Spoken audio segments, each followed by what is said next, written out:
Hi everyone, it's Derek from the iReady podcast here, and this is my reaction to the one each draw with St Mirren in the Premiership today.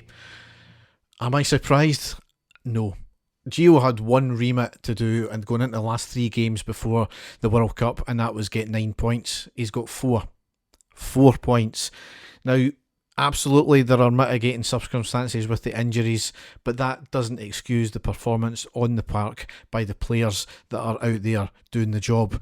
They have clearly got the talent, but they have clearly chucked it as well. And as much as Gio has to carry the can for this, the players are not blameless either. There are a number of players out there that are not pulling their weight, they're downright lazy, and they've just given up. And we don't have any time for players like that. When they put on our shirt, you just cannot do that. And as I said, as much as Gio has to carry the can, the players have to shoulder a lot of the responsibility for that as well, because that was another disgraceful performance. Really, it's just the repeat of the last number of games. There was effort in the first half to an extent, plenty of possession, but a complete lack of ideas and skill in the final third, and put their keeper under no pressure whatsoever. Now, the first half we finished up, we had 72% possession, 5 shots, 1 on target. St Mirren had the exact same number of shots and on target despite having a ton less possession. It is just not good enough in the slightest. I'm not going to do a full match reaction because it was the repeat of the exact same performance we've all seen. Plenty of possession and doing absolutely nothing with it up front. There was no willingness to fight, there was no urgency, and a number of players have just given up in this one. We don't know what style of football we're trying to play. It's backwards passing, sideways passing, building up from the back. But we were able to play out from the back under Gerrard and play pacey, one-touch football, triangle football all the way up the park until we scored. There was an incisiveness in the play under Gerrard. We're not getting that now. The fitness levels are all to cock. There is no wonder we're getting the same type of injuries. On that note as well, we had a really bad injury to Leon King early on in the second half, where he was looking at the ball, going up for a challenge, and he got kneed. It looked to be in the back, in the neck, I'm not too sure. No foul was given, no yellow card was given. I'm not too sure how much of a foul it was, to be honest, but as soon as he went down, he never moved at all, and he went off in a stretcher, and his neck was all braced up. We hope that that's not as severe as it certainly looked, and it was more of a precaution, but he didn't move at all. He's certainly got a real sore one there. We wish him a speedy recovery for that. That is one of the few injuries we've got these days, though, that hasn't been a pull or a strain, so it's quite clearly that the fitness isn't there with the players as well. We've said this in previous post matches, we've said this in the main podcast. The St Mirren goal came on the 47th minute. It was a long throw into our box, headed backwards right to their attacker in middle. It was a first time shot, a great save from McGregor, however falls right to the same player and he shoots into the back of net. Funnily enough, that was King. He should have been tighter on that man there, a mistake there. This is part of the problem though. We're down to threadbare. We're having to keep playing a youngster who is clearly not ready. He's making far too many mistakes. Can't really blame him that much, but at the same time, he's 18. It's not as if he's 16 or anything like that.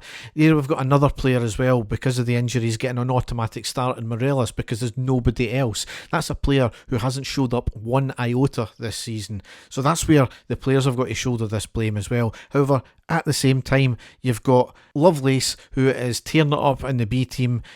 Granted, he is only 16-17, but he's had first team appearances down south. He's tearing it up for our B team. Give him a shot. I don't understand why we can't. Maybe that's at the desperation stage, but given the fact that they've got that many injuries, we are kind of at that desperation stage now. You're just giving a player who has shown us absolutely nothing. We've given him all the love, all the support, despite his many issues, his attitude issues, his discipline issues. Yet, once again, was another prime example where he just thought he could turn up and he didn't need to bother. That is down to the player, but that is also down to the management for selecting him as well. We did draw level on the 83rd minute though. However, on the 80th minute, Kent was clearly taken out in the box while running with the ball at pace. Unbelievably, the referee books him for diving. Initially, there was no VAR check, so what was the point in that? However, it did eventually go to a VAR check. He had to go to the screen. It was about 4 minutes in total. He is typifying the reason why VAR is brought in, because the referees are not good enough. You didn't need to go to VAR to say that that was a clear penalty. He couldn't wait to get his yellow card out, and he gave him a booking for diving there. Unbelievable. Then he obviously went to the screen and gave us a penalty, but that is just an absolute disgrace from the referee once again there. Duly so, Tavernier stepped up in the 83rd minute, he hit it to the right, keeper dives the right way and gets a hand to it, but it was too powerful, one each. 9 minutes of injury time, obviously because of the issue with the VAR and obviously with King as well. Rangers' first corner of the second half never came until the 93rd minute. That, to me, is the stat that highlights our play in this game. 93rd minute, we had to wait for a first corner in the second half.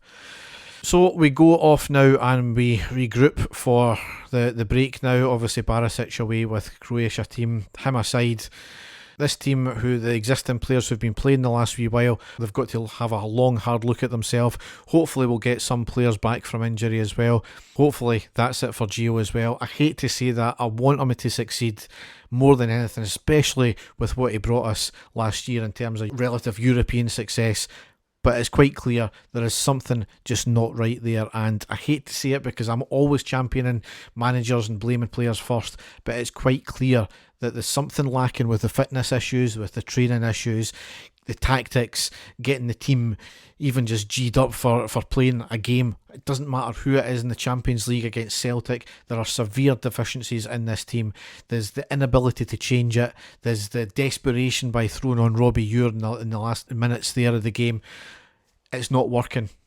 I hate to say it, but he needs to go. The boards really need to act now, otherwise it's going to become very toxic very quickly, and this AGM could be explosive as well. So it needs to change very quickly. There are a couple of managers out there who have not got any clubs just now, so yes, we would have a lot of compensation to pay for Gio and his team, but if you pick up the managers that are out there just now who are more than capable, who will no doubt do a good job and get the team into ship shape, we don't have any compensation to pay them. So I'm not too sure when Dave and I will be back covering the last 5 games there. It's not going to be a very cheery podcast anyway, but it might be next week depending on what happens. It might be the following week, but I'll be back with a quick update if there's any movements with the manager. So as usual, Rangers spoil your weekend.